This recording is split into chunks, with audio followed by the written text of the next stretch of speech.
Donald Trump is panicking as a United States F-15E was shot down over Iran. There were 2 crew members. A search and rescue mission is underway. Take a look right here at this footage right here of the search and rescue mission being conducted by the United States Air Force right now. You can also see F-35 jets, MQ-9 drones were spotted over Iran, supporting U.S. helicopters searching for pilots of this downed F-15E jet. The Iranian parliament leader, MB Ghalibaf, just posted, after defeating Iran 37 times in a row, this brilliant no-strategy war they started has now been downgraded from regime change to, hey, can anyone find our pilots, please? Wow, what incredible progress. Absolute geniuses. Donald Trump's been making several posts on social media this morning, including the following. With a little more time, we can easily open up the Hormuz Strait, take the oil, and make a fortune. It would be a gusher for the world. Donald J. Trump. I'm not sure he knows what a gusher is, but a gusher for the world if we just steal all of Iran's oil. That as Iran and their social media accounts are posting memes of Legos of like a pilot being chased by Iranian soldiers. Iran's social media accounts are posting cartoon memes of Donald Trump with Ronald Reagan saying, "I destroyed the Soviet Union." And Donald Trump responding, "I destroyed the United States." Also, this AI image saying, "Wanted in case you find him. He's an F-35 pilot, not a lost shepherd. We want him alive. Thanks to FK." And this is the Iranian social media accounts posting that. I mean, earlier in the morning, as the U.S. had not yet admitted that this F-15E was shot down, Iranian state media was releasing images of debris from the U.S. Air Force F-15E Strike Eagle fighter jet. I mean, you can see right there the chair that looks like it was the ejection seat rather, resembling the type of ejection seat you'd see in the F-15E. But this is confirmed that that this F-15 was shot down.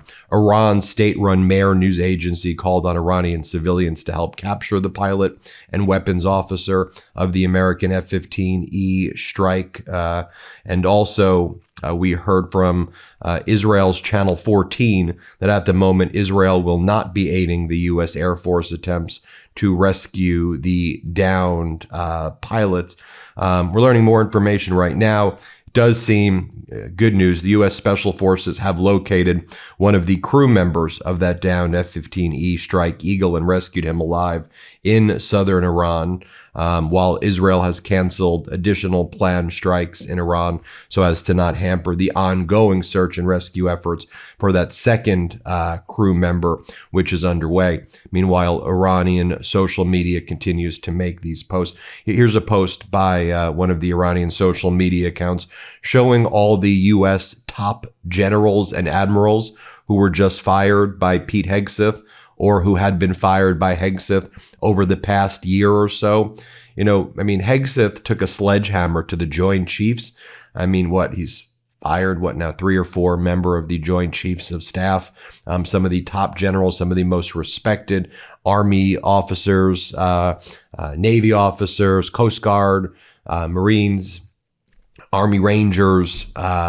He's been just on a tear right now, ripping apart the talent of America's military.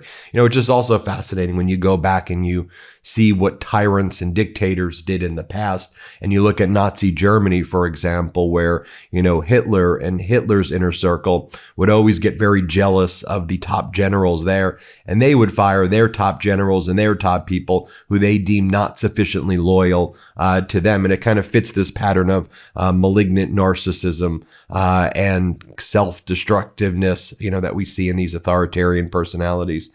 French President Emmanuel Macron's in Seoul. He's in South Korea. Here's what he's been saying.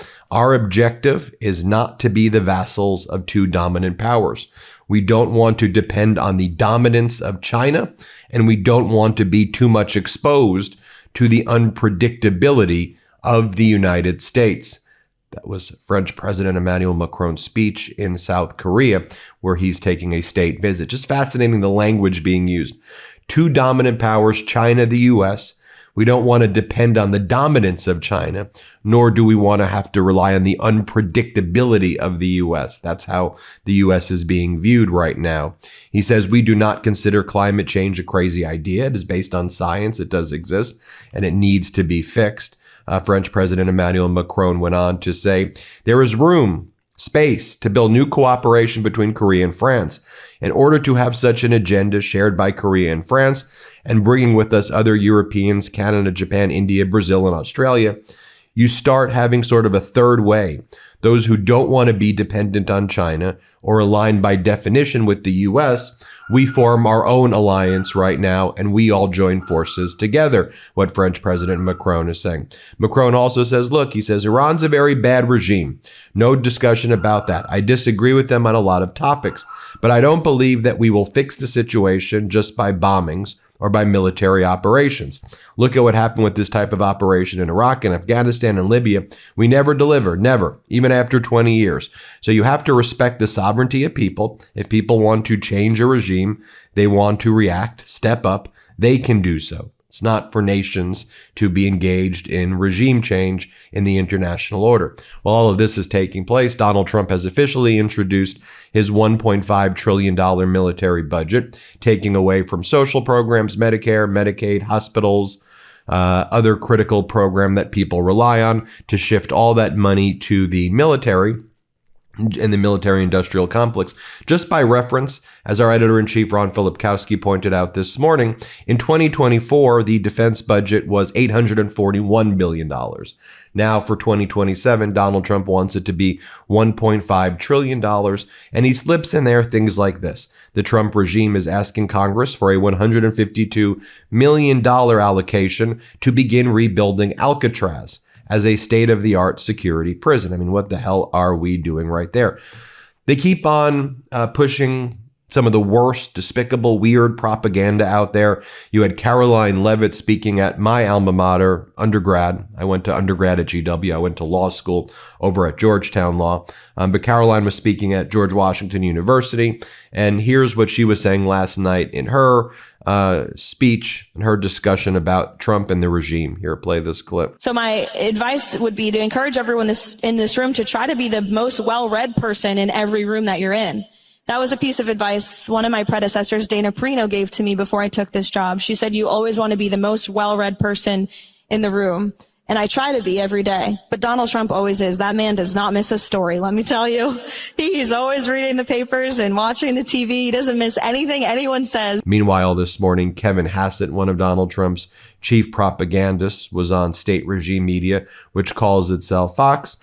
And he said, we just expect this all to be a little blip, and we don't think that there's going to be any big deal with oil shock and oil supply. It's just temporary. And he says, the American people get it. The American people like this. Let me show you this. Let's play this clip right here. And so our expectation is that this is going to last just a little bit longer, and then things will get back to normal much faster than you could expect.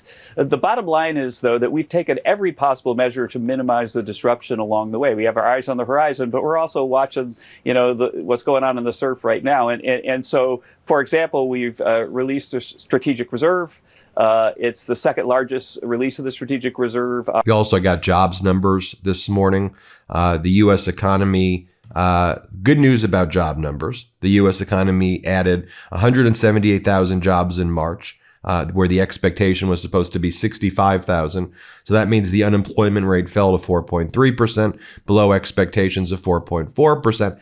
However, and there's always a however, when we got the revisions of February job numbers, U.S. job growth for February was revised down from an initially reported 92,000 job losses to a total job loss for February alone of 133,000 jobs being lost.